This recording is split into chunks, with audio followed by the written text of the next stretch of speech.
Amen. Gloire à Dieu. Amen. C'est vrai que Yann il nous dit le passage. Alléluia.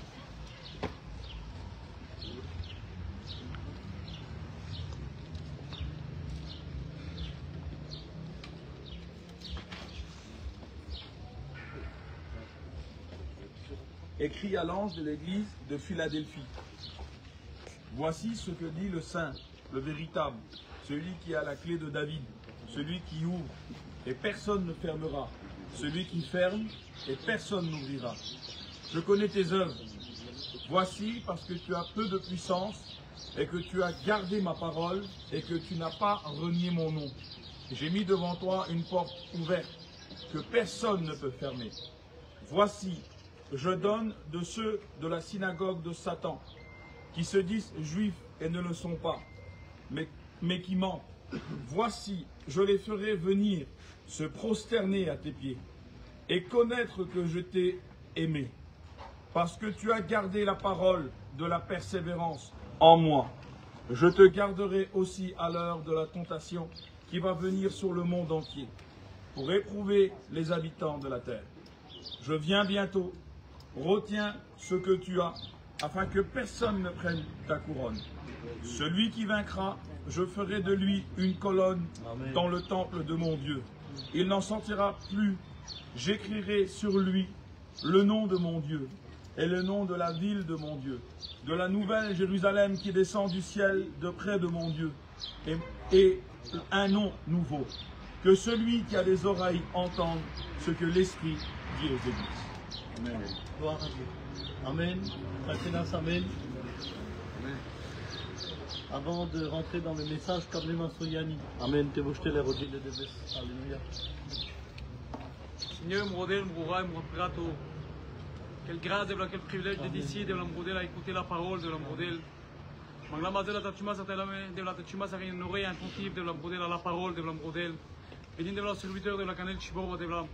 Merci de la porta grâce que sam caché de la tachima sa tilbudina de la chonava et de bénina de la chonava me modèle. A penas que naïs tout que Jésus. Amen. Amen. Voilà, je dirai un petit mot que j'ai sur mon cœur, que je voudrais partager comme ça. Et ensuite, je laisserai la place à Steve, qui nous expliquera bien clairement l'histoire.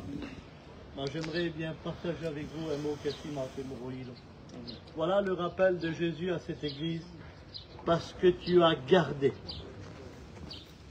Parce que tu as gardé. Alors je ferai de toi une colonne. Je te prendrai. J'ouvrirai une porte.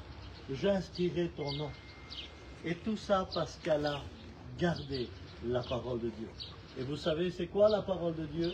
Dans 1 Jean, il est dit que la parole était avec Dieu, elle était Dieu, et elle s'est faite chair et habitée parmi nous. Quand Jésus dit, tu gardes ma parole, c'est tu m'as gardé à moi. Et mon nom, alléluia.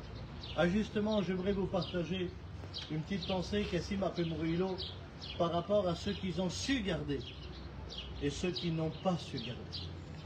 L'importance de garder la parole de Dieu, même si on n'est pas puissant, même si on n'est pas fort, mais la fidélité de la parole de Dieu.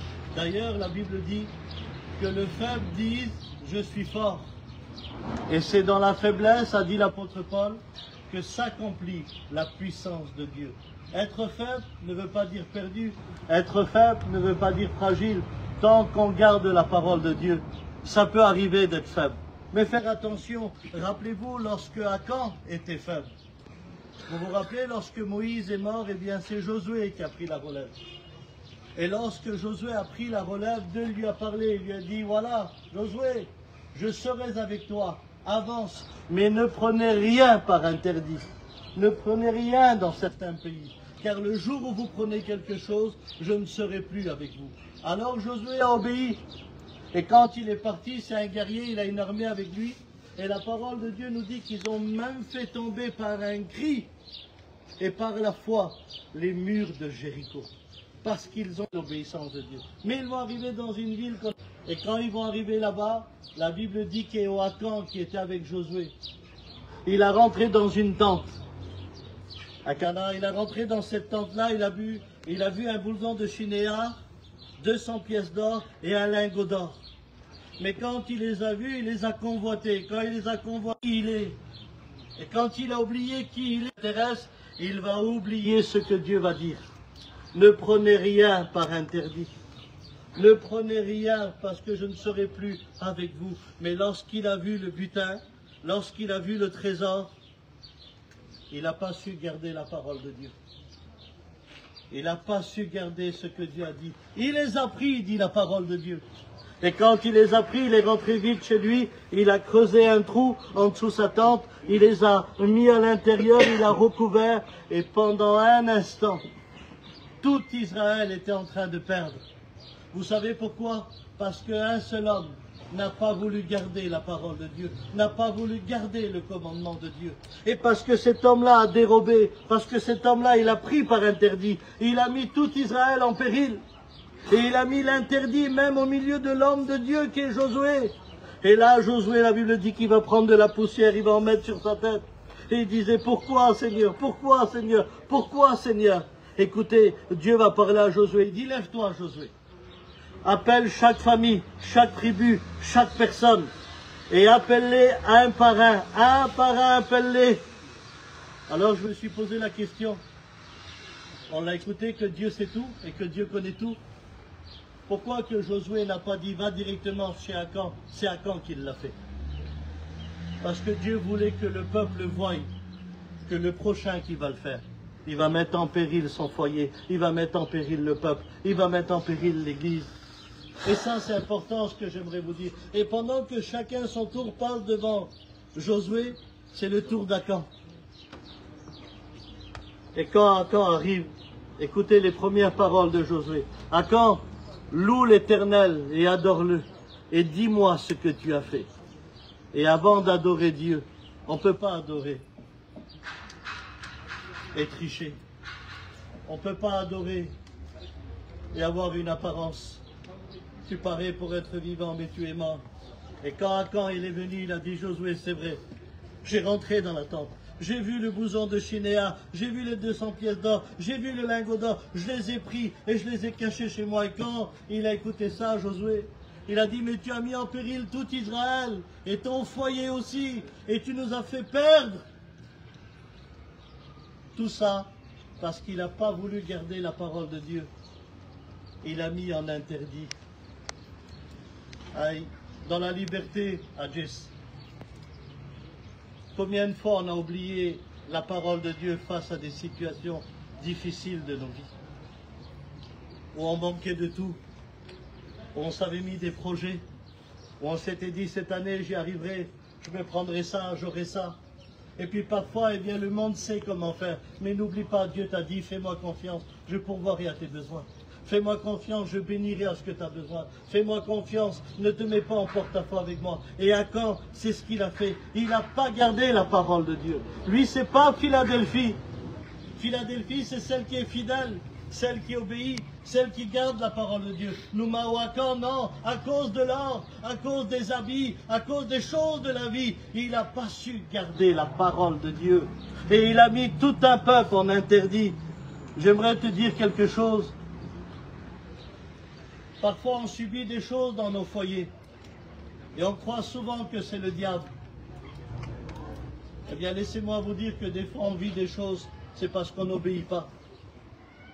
On met en interdit nos maisons, on met en interdit nos foyers, parce que parfois on est fragile devant certaines situations.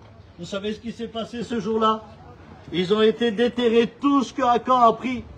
Ils les ont détruits, et ce jour-là, il y a eu la justice pour Akan et son foyer. La Bible dit dans 2 Corinthiens 5, c'est Paul qui dit, « Cette tente où nous habitons va bientôt être détruite, balayée, mais nous avons un édifice dans le ciel qui n'est pas créé de main d'homme, mais de main de Dieu. » Pourquoi que Paul emploie que notre vie, notre corps est une tente? Parce que ça me rappelle la même histoire qu'Akan. Lorsque Akan a caché dans la tente et qu'il a enterré, eh bien parfois on cache des choses dans nos vies qui ne sont pas à la gloire de Dieu et qui met nos foyers en interdit. Parfois on cache des choses dans nos cœurs, dans nos pensées, qui ne plaisent pas à Dieu et qui empêchent la bénédiction, qui empêchent la victoire, qui empêchent la délivrance. À cause d'Akan, Josué n'a pas remporté la victoire. À cause d'Akan, Israël n'a pas remporté la victoire. Aujourd'hui, il est temps que la véritable louange, quand on prie, quand on chante, que ça soit vrai. Je me rappelle d'un pasteur un jour, il a dit, tu veux louer Dieu sans demander pardon? Il dit, c'est comme si tu mettais de la chantilly sur un gâteau qui est pourri, qui a passé. Tu veux lui donner du goût alors que la date elle a passé. Il est périmé. Et c'est vrai que la véritable louange a l'effet d'un véritable cœur. Un cœur repenti, un cœur brisé et humilié devant Dieu. Et c'est important, lorsqu'on nous appelle à prier, lorsqu'on nous appelle à la louange, d'être vrai, de dire, Seigneur, c'est vrai, qu'il y a ça dans mon cœur, il y a ça dans mon cœur, je vis ça dans mon cœur. Et la Bible dit que lorsque Akan a dit ce qu'il a fait, la victoire allait revenir en Israël. Akan n'a pas su garder la parole de Dieu, comme Philadelphie, comme cette église merveilleuse que Jésus va en parler. Rappelez-vous aussi d'Ésaü, le fils d'Isaac. Il est celui qui a le droit d'aînesse. C'est le co-héritier de son père. C'est l'héritier, c'est le béni. Mais la Bible dit qu'un jour il a été chassé. Et ce jour-là, il est parti dans les champs et il était fatigué et accablé. Et parce qu'il était fatigué, il savait qu'il était l'héritier de son père. Il savait qu'il avait le droit d'aînesse. Il savait qu'il était le béni de son père. Mais j'aimerais vous dire, à cause d'une petite fatigue, et ça arrive la petite fatigue, parce que la vie nous fatigue. La vie et les problèmes nous fatiguent. Et quand il est arrivé, il était affamé et il tombe sur son frère Jacob, qui préparait un plat de lentilles. Et Bible à Motsol Kadiak et au Ésaü Motsol, mon frère, donne-moi à manger. Et son frère va lui dire, oui, je vais te donner à manger, mais donne-moi ton droit d'aînesse. Donne-moi ta bénédiction. Donne-moi ton héritage. Normalement, le devoir d'Ésaü, c'est de dire, mon frère, tu es fou. Je ne vais pas te donner mon droit d'aînesse, je ne vais pas te donner mon héritage pour un plat de lentilles. Mais tellement qu'il était fatigué, vous savez à quoi qu'il a pensé? De toute façon, je vais mourir. Qu'est-ce que je vais faire avec mon droit d'aînesse? Il a oublié son identité, il a oublié sa bénédiction, il a oublié qu'il était l'héritier. Et il a échangé son droit d'aînesse contre un plat de lentilles, Mourépal. Contre un plat de lentilles, il a échangé son droit d'aînesse et il a perdu son héritage. Et je pense aujourd'hui, combien de plats de lentilles le monde il a pour nous? Et parfois sur des choses inutiles, on donne notre baptême, on donne notre vie chrétienne, on échange eh bien, les choses de Dieu contre les choses du monde. Le plat de lentilles c'est passager, mais lui c'était un véritable héritier. Il avait quelque chose d'important, il était celui qui devait garder la parole de Dieu, qui devait garder l'héritage, il devait garder le droit d'aînesse, mais il n'a pas voulu parce qu'il avait besoin de ce plat de lentilles.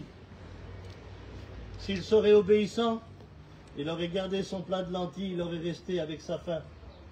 Rappelez-vous Jésus dans le désert, 40 jours et 40 nuits, il n'a pas mangé un morceau de pain. Qu'est-ce qu'il lui a dit le diable? Si tu es le Fils de Dieu, ordonne que ces pierres deviennent du pain. Il n'a pas voulu qu'il pêche, il lui a demandé un miracle. Mais Jésus, au lieu d'obéir à Satan, parce qu'il a gardé son identité, parce qu'il a gardé la parole, qu'est-ce qu'il a dit? L'homme ne vivra pas non seulement de pain, mais de toute parole qui sort de la bouche de Dieu. Il n'y a pas d'échange avec Jésus, mais Ésaü a osé faire l'échange. Et combien de fois tu as fait l'échange dans ta vie? Parce que tu avais besoin de choses. parce que tu t'es dit, j'y arrive pas. Tu bulte penescaco, tu bulte jojave, tu bulte atzavé, tu bulte dilales, elle a nos plats de lentilles, que si on est cadialumia, elle donne le droit de naisse. N'oubliez pas que notre héritage à nous, c'est pas de l'or ou du trésor, mais il a été payé à la croix. Amen. Il a été payé par le sang précieux de Jésus-Christ. Et nous cohéritiers co-héritiers avec le Christ. Notre héritage, il vient du ciel. Il n'est pas ici-bas sur la terre. On ne peut pas échanger aussi facilement. Et Philadelphie, c'était une église qui n'échangeait pas. C'était une église qui ne cachait pas. Elle était vraie avec Dieu. Elle était sincère avec Dieu. L'église de Philadelphie, elle gardait son héritage. Rappelez-vous aussi d'Abraham. Le grand Abraham, l'homme de Dieu, qui quitte la Mésopotamie, qui prend son foyer, son neveu, et qui part en direction où Dieu lui avait dit. Pas de train, pas de voiture, pas d'avion, pas de clim. Il traversait les déserts et les montagnes parce qu'il voulait obéir à Dieu, parce qu'il voulait plaire à Dieu. Et arrivé un moment, il y avait une famine. Et pourtant, la Bible dit qu'Abraham était riche en or, riche en trésors, riche en serviteurs, riche en brebis. Mais Abraham, c'était un petit radin. Comme moi.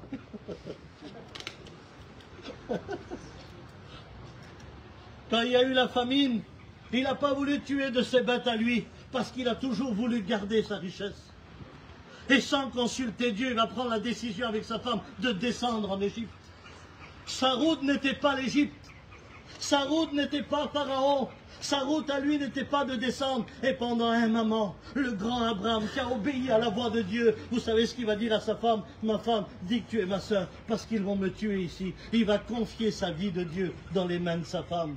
Voilà ce qui arrive lorsqu'on ne se souvient plus de la parole de Dieu, lorsqu'on ne se souvient plus des promesses de Dieu. Il a mis son foyer, il a mis son ministère, sa vie dans les mains de sa femme. Dis que tu es ma soeur, parce qu'ils vont me tuer. Tellement qu'il a été dans le mauvais choix, qu'il a failli perdre de son foyer. Faisons attention, mes frères. Faisons attention dans ce monde de ne pas prendre des décisions sans Dieu. Restons sur la direction de Dieu. Restons sur les choix de Dieu. Parce qu'on peut y perdre nos foyers. On peut y perdre l'essentiel. Oui, il y a eu des dégâts. Oui, il y a eu des problèmes. Mais l'église de Philadelphie, alléluia, elle était obéissante à la parole de Dieu. Elle était obéissante à ce que Dieu voulait. Rappelez-vous de Samson, dès à sa naissance, consacré à l'Éternel. Le rasoir ne devait pas passer sur sa tête. Il ne devait pas boire des boissons alcoolisées parce qu'il était choisi de Dieu. Et lorsqu'il a grandi, ses parents ont tout fait pour qu'il soit exécuté selon ce que Dieu voulait. Et quand il a grandi, ses parents lui ont dit ce que Dieu voulait de lui. Mais c'est pas parce que Dieu nous a choisis qu'on peut faire ce qu'on veut. C'est pas parce que tu es un appelé au ministère, c'est pas parce que tu es un choisi de Dieu que tu fais ce que tu veux.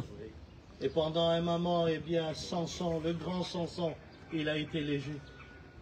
Il n'a plus voulu garder la parole de Dieu. De temps en temps, il descendait vers les Philistins. Et quand il est descendu vers les Philistins, il est tombé sur une femme qu'on appelle Dalila. Et Dalila, vous savez ce qu'elle faisait? Elle le faisait dormir à ses pieds. Et c'est ça le monde. Lorsqu'on est sur le chemin de Dieu, lorsqu'on est sur les voies de Dieu, vous savez ce qu'il fait le monde? Il veut nous endormir. Il veut nous donner du repos à sa manière. Et lui, il se reposait dans cette maison. Mais ce repos était un danger. Parce que Dalila, rappelez-vous, qu'est-ce qu'il lui disait? Dis-moi d'où vient ta force. Dis-moi d'où vient ta force. Dis-moi d'où vient ta force. Et qu'est-ce qu'il a fait? Tellement qu'il s'est reposé, il a avoué d'où venait sa force. Et vous savez ce qu'il a fait? Il a dit à Dalila, ça y est, je vais te dire d'où vient ma force. C'est dans les tresses que j'ai, c'est dans les cheveux. Et là, les Philistins sont venus. Ne dites rien au monde, n'avouez rien au monde. Gardez vos secrets pour vous et pour Dieu. Tout ce que vous avez vient de Dieu. Garde ta prière, garde ton jeûne, garde ta foi, garde la vie de Dieu dans le secret. Ne le dis pas au monde, car le monde va en profiter et il va savoir comment cibler ta vie. Et là, la Bible dit que les Philistins vont venir, ils vont lui couper les tresses, ils vont couper ses cheveux, il n'aura plus de force. Il allait même dans les villes où il y avait des boissons. Écoutez, je vais vous dire quelque chose. Vous savez comment il a fini, le grand Samson? La Bible dit qu'il y avait les Philistins Et il y avait un âne qui tournait la meule pour écraser le raisin ou les olives. Ils ont retiré l'âne et ils ont mis le grand Samson, l'homme de Dieu, à tourner la meule comme cet âne. On lui a crevé les yeux parce qu'il a voulu garder les promesses de Dieu. Vous savez pourquoi que Samson a fini comme un clown, à faire rire les Philistins? Parce qu'il ne priait Dieu que quand il en avait besoin. Et il disait, je m'en sortirai comme les autres fois. Et Samson ne savait pas que l'Esprit de l'Éternel s'était retiré de lui. Mes frères, on a un témoignage. Pas de repos dans le monde. Gardons ce que Dieu nous a donné. Amen. Gardons la parole de Dieu.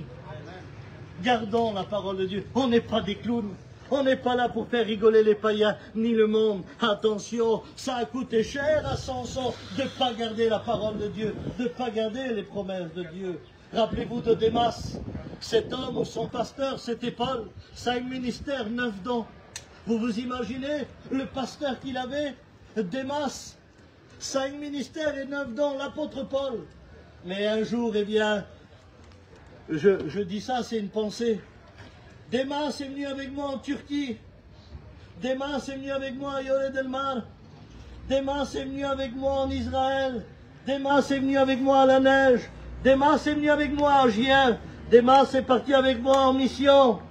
Et un coup il a marqué, Démas m'a abandonné par amour du siècle présent.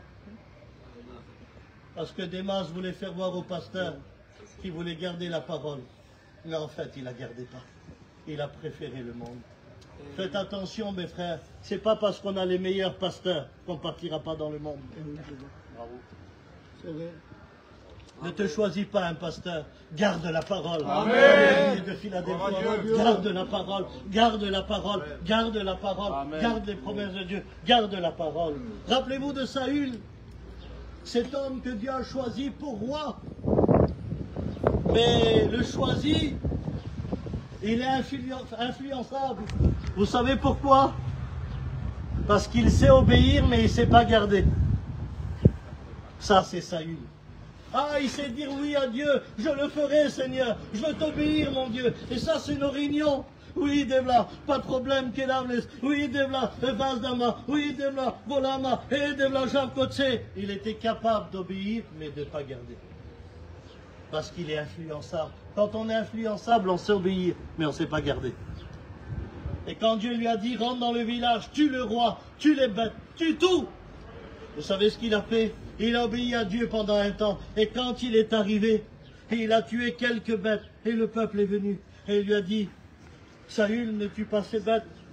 Ça va plaire à Dieu. Ne t'inquiète pas, ne les tue pas. Et vous savez ce qu'il a fait, le grand Saül? Il a préféré obéir au peuple qu'à Dieu. Pardon, on est peut-être influençable aussi. Philadelphie, elle n'était pas influençable.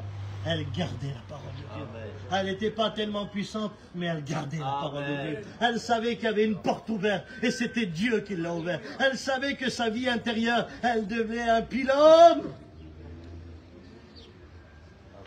Un pylône dans le temple de Dieu. Je m'excuse, mais peut-être parmi nous, il n'y a pas de pylône. Et tu tombes. Parce que tu es influençable. Tu vis la vie de Dieu pendant un moment, et dès que le peuple arrive, c'est rien du tout. Salo Saül, tu préfères obéir au peuple, tu préfères obéir aux hommes qu'à Dieu. Et on le sait, comment que la vie de Saül a terminé. La grande défaite, tellement humilié, qu'il a dit au porteur d'armes, tiens l'épée, et il s'est jeté dessus. Oh, lui, il n'a pas gardé la parole, non. Par contre, Noé, il a gardé la parole. Noé, un homme de Dieu tout simple. Ils vivaient au milieu d'un peuple où ils se mariaient, mangeaient, marièrent leurs enfants, construisaient, bâtissaient, vendaient. Une vie acharnée comme on voit aujourd'hui. Il n'y a pas un homme où dans son cœur il ne prend pas une décision d'une année. Il n'y a pas une famille aujourd'hui qui ne prend pas une décision d'une année. Nous irons, nous trafiquerons, nous arriverons. Et lui, il vivait devant son peuple. Et un jour, Dieu va lui parler, lui dit, Noé, construis un bateau.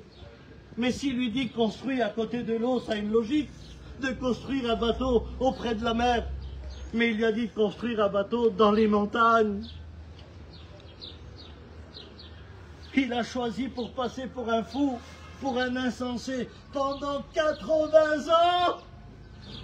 Noé et sa famille ont frappé des clous avec un marteau. Pendant 80 ans, il a obéi à Dieu. Et lorsqu'il est rentré dans le bateau, je pensais à ça il y a quelques jours, et que l'eau est venue, et que le bateau flottait, je voyais, eh bien, dans mon imagination, Noé assis avec sa femme et ses enfants. Et vous savez ce qu'ils disaient, ces enfants? On a bien fait d'obéir à Dieu, mon Père. Amen. Gloire à Dieu. On a bien fait d'obéir à Dieu. Et ils ont senti leur vie en sécurité. Vous savez pourquoi? Parce qu'ils ont gardé la parole de Dieu. Parce qu'ils ont obéi à Dieu. Et parce qu'ils ne voulaient pas voir ce que les autres disaient ou ce que les autres pensaient. Mais ils ont voulu faire l'architecture selon Dieu. Je m'excuse. Pardon. On te demande de vivre une vie de Dieu au milieu d'un peuple qui ne vit pas comme toi. On te demande de construire un bateau dans les montagnes. Ça n'a pas de logique, Touquet. Mais ça a une obéissance terrible devant Amen. Dieu. Gloire à Dieu. Et croyez-moi, il a gardé la parole de Dieu. Et il a mis son foyer en sécurité. Amen. Gloire à Dieu. Ah, c'est ça aussi, de garder la parole. C'est mettre sa petite maison en sécurité. Quelqu'un qui garde Jésus, qui garde la parole, met sa petite famille en sécurité. Rappelez-vous aussi de Élie. Quel homme, Élie? Il est celui qui te fait une réunion et qui fait descendre le feu de Dieu devant 450 prophètes de Baal. Mais il est aussi Élie dans le désert qui veut la mort. Parce que Jézabel l'a fait paniquer, parce que Jézabel lui a fait peur, à un tel point qu'il demande la mort, mais il garde la parole de Dieu. Amen. Je ne sais pas ce que tu passes en ce moment. Tu avais peut-être une époque où tout allait bien, mais en ce moment tu vis quelque chose de terrible dans ton cœur. C'est comme si tu voudrais mourir. Tu n'as plus de goût à la vie. Manetu que chite pires, manetu que chite ras, majotu que kotrayo antergilo. Comme Élie. Mais la Bible dit que du désert il est sorti et il a continué et il a Amen. fait l'œuvre de Dieu. Gloire à Dieu. Vous savez pourquoi? Parce qu'il a obéi à Dieu. Il a tellement obéi, vous n'allez jamais le croire. C'est un char de feu qui est venu le chercher. Maintenant, je comprends pourquoi que le feu de Dieu descendait du ciel. Ça descendait de son char. Celui qui venait le chercher. Celui qui venait l'emporter. Ah, maintenant, je pense à ce que David disait. Oui, le bonheur et la grâce m'accompagneront tous les jours de ma vie. Et j'habiterai dans la maison de l'Éternel jusqu'à la fin de mes jours. Il savait que s'il gardait, il voyait l'Éternel. Il savait que s'il gardait, il avait la grâce, alléluia, de remporter des grandes victoires. Rappelez-vous de Naboth, et je passe vite. Ce petit juif tout simple, que de temps en temps, regardez, il allait dans sa vigne, et il coupait un petit peu, et il éparait un petit peu. Il n'était pas riche, hein, Naboth, mais il avait un héritage. C'était la vigne de Naboth. C'est ses pères qui lui ont donné. Il ne donne pas tellement de valeur à la vigne, mais il donne la valeur à l'héritage. C'est ses pères qui lui ont donné. Et le roi Akab, le méchant roi, convoite la vigne avec sa femme. Et il va le voir, il lui dit, Naboth, donne-moi ta vigne, je te donne un autre terrain ou de l'argent. Non, non Akab, je ne peux pas te donner ma vigne, c'est mes pères qui me l'ont donné. C'est mon héritage. C'est mon héritage, je ne peux pas te le donner, je ne peux pas, c'est impossible. Si, vends-le-moi, non, c'est mon héritage. Si, donne-le-moi, non, c'est à mes pères. Et nous aussi, on a une petite vigne dans nos cœurs. Ça s'appelle la vie de Dieu. Et tous les jours, le méchant Akab veut nous prendre notre petite vigne. Tous les jours, le monde et le diable veulent nous faire échange contre autre chose. C'est pas d'une vie chrétienne que tu as besoin, toi. Toi, tu as besoin de faire voir que tout va bien chez toi. C'est toi le plus beau, c'est ta femme la plus belle. C'est vous les stars dans ce monde. Tu dois faire voir que tu dois t'en sortir. Et tous les jours, il vient échanger, il vient échanger. Écoutez, Naboth s'est fait tuer. Et on lui a pris sa vigne de force, mais je sais une chose, c'est que quand on l'a tué, il n'a pas échangé. Jusqu'à la mort, il a gagné et il a gardé sa vie. Amen. Gloire à Dieu. pourrait pas, gardons notre héritage jusqu'à la Amen. fin. Gloire à Dieu. Comme Philadelphie, elle a gardé son héritage. Amen. Elle a gardé le nom de Dieu. C'est un héritage. Et je termine, rappelez-vous d'Antipas, le petit pasteur que Jean a formé, qu'il s'est approché devant cette grande tour où il y avait le dieu Zeus et où il y avait tous les cultes. Et qu'il était là, il disait à son église, à son assemblée, n'y allez pas, c'est des dieux païens. Le véritable Dieu, c'est nous qu'on le prêche. C'est Jésus-Christ, mort à la croix, ressuscité le troisième jour. Gloire à Dieu. Et ce grand Antipas, petit devant le temple, mais grand devant le trône de Dieu. Amen. On l'a brûlé vif. Je sais une chose, il est mort. On l'a tué, on l'a assassiné, on l'a brûlé. Mais il avait gardé ce que Dieu lui avait Gloire à donné. Dieu. Et j'aimerais terminer sur Jésus. Cet homme qui a gardé aussi les prophéties de la Bible, où il devait naître à Bethléem, où il devait grandir à Nazareth, où il devait passer par Galilée, par Tibériade, où il devait choisir des hommes, où il devait consoler Israël, où il devait venir et donner des yeux aux aveugles, faire marcher les boiteux et proclamer une année de grâce. Il devait faire aussi un passage à Gethsémane, où là les sueurs de sang tombaient par terre, où là il devait garder encore la promesse de Dieu, où il a dit « Père, non pas ma volonté, mais ta volonté ». Il s'est levé et il a été jusqu'au bout. On lui a arraché la barbe. On lui a mis un sac sur la tête et on l'a frappé à tour de rôle. On l'a tellement frappé que la Bible dit que son visage était comme un caillou. Il n'avait même plus la silhouette d'un homme. La Bible dit qu'on a labouré son dos à un tel point qu'on pouvait compter ses os. Il n'a pas détourné son visage de celui qui le crachait, mais il gardait la parole de Dieu. Il gardait les promesses de Dieu. Il gardait et il a été jusqu'au bout de la croix. Et vous savez ce qu'il a dit? Père! Tout est accompli. Amen. J'ai été jusqu'au bout. J'ai été jusqu'au bout. Eh bien, j'aimerais vous dire quelque chose aujourd'hui. Ce n'est pas les meilleurs qu'on a besoin. Pour d'être puissant, on l'a vu, Philadelphia, elle n'était pas puissante. Mais elle avait gardé la parole de Dieu. Amen.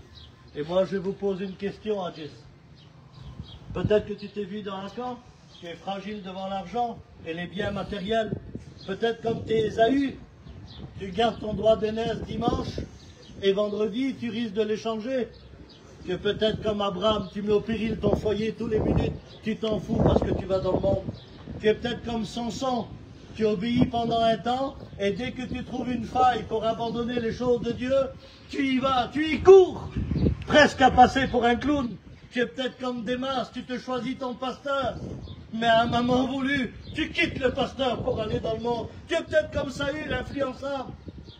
Un coup, tu es pour la vérité, le lendemain, tu es pour la légèreté. Un coup, tu es pour la vérité, le lendemain, tu es pour la légèreté. Non, aujourd'hui, ma vie, c'est Philadelphia. Je veux vivre comme Noé, je veux vivre comme Élie, je veux vivre comme Naboth, je veux vivre comme Antipas, et je veux vivre ma vie en Jésus. Amen. Je veux garder. Je veux garder. Magamagé, pardon, tu es peut-être attaqué en ce moment dans tes pensées. Johannes. Tu ne sais plus comment réagir face à des situations qu'elle nous cravait, qu'elle avait. Eh bien, je vais le faire ici, à cet endroit.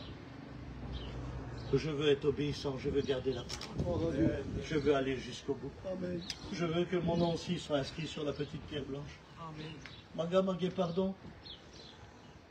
Pardon. Je suis peut-être une ferraille dans ce monde.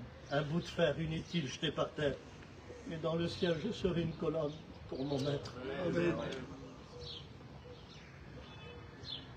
Gloire à Dieu. Qui veut garder la parole? Amen. Amen. Jusqu'au bout, lève ta main. Amen. Alléluia. Alors j'aimerais qu'on se lève, alléluia. Gloire. Et j'aimerais que Steve il prie le Seigneur et puis il terminera. Merci, Amen. Seigneur Jésus. Nous voulons te dire merci, Seigneur, c'est Amen. vrai. Dans nos cœurs, c'est pour ça qu'on est là, de toute façon. On est au nombre de ceux qui gardent ta parole. Et nous sommes conscients que c'est pas facile. Nous sommes conscients qu'on a besoin de toute la grâce de Dieu. Et nous comptons sur toi. Et tu vas nous aider, Seigneur.